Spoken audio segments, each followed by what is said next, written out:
The newly unveiled KTM 990 Duke combines powerful updates and a fresh look with technological innovations to continue the tradition of its predecessors in the mid-range naked bike segment. So, let's look at 10 things you need to know about the 2024 KTM 990 Duke.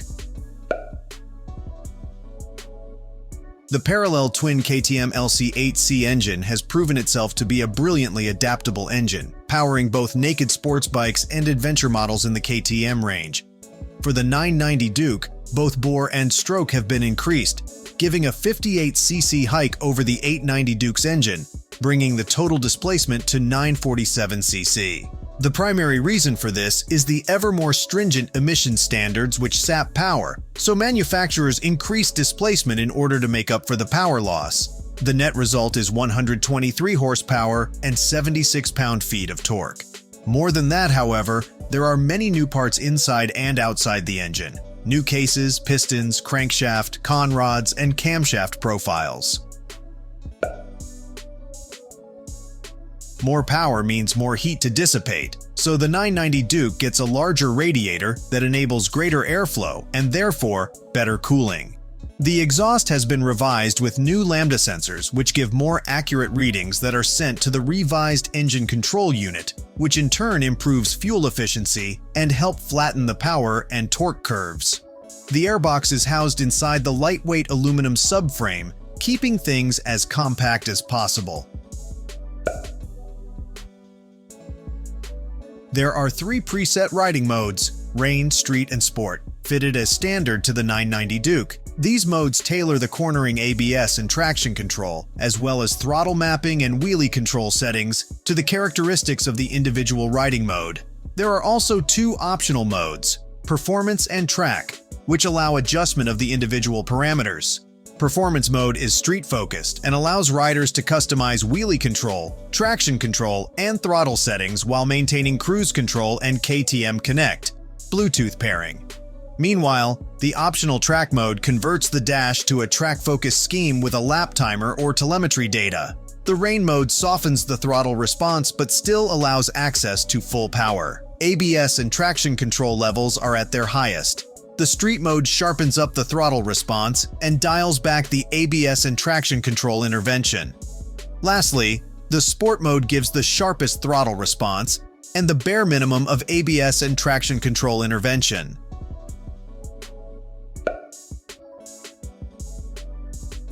In line with most modern motorcycles, there are a lot of electronic rider aid systems incorporated into the 990 Duke. KTM has faced criticism for the owner having to pay to unlock systems that are already fitted to the bikes, such as bi-directional quick shifters on the gearbox. Nothing has changed, but KTM now offers demo mode, in which customers can enjoy all of the above modes and features for the first 932 miles of riding, at which point the customer must head to the dealer and pay for those he wishes to keep, while the rest will be disabled.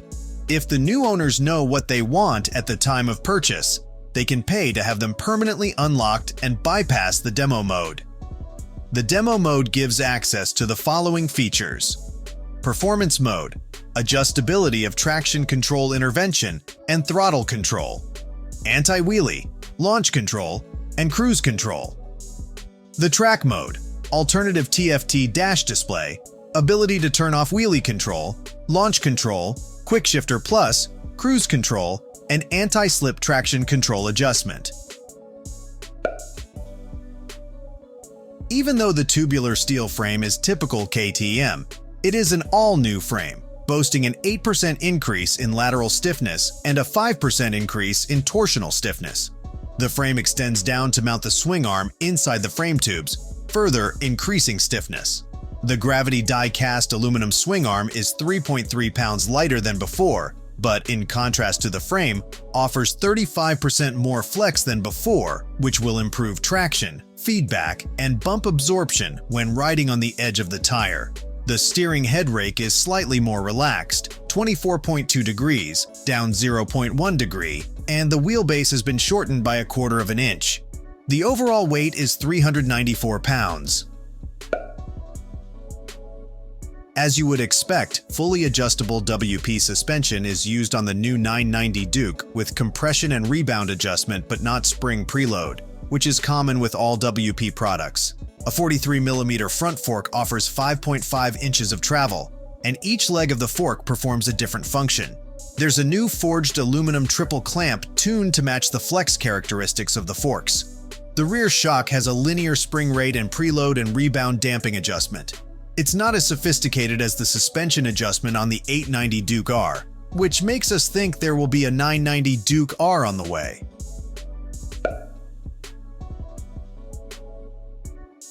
The brake calipers on the 990 Duke are branded KTM, which is a strange choice given the desirability of having a name such as Brembo on them. However, there will be no complaining as the 4-piston, radially mounted twin calipers will undoubtedly be powerful, clamping onto 300mm discs at the front, while the discs themselves are mounted to a 1.1-pound lighter internal carrier, which will have benefits in reducing unsprung weight and rotational mass, both of which will help sharpen up and speed up the steering.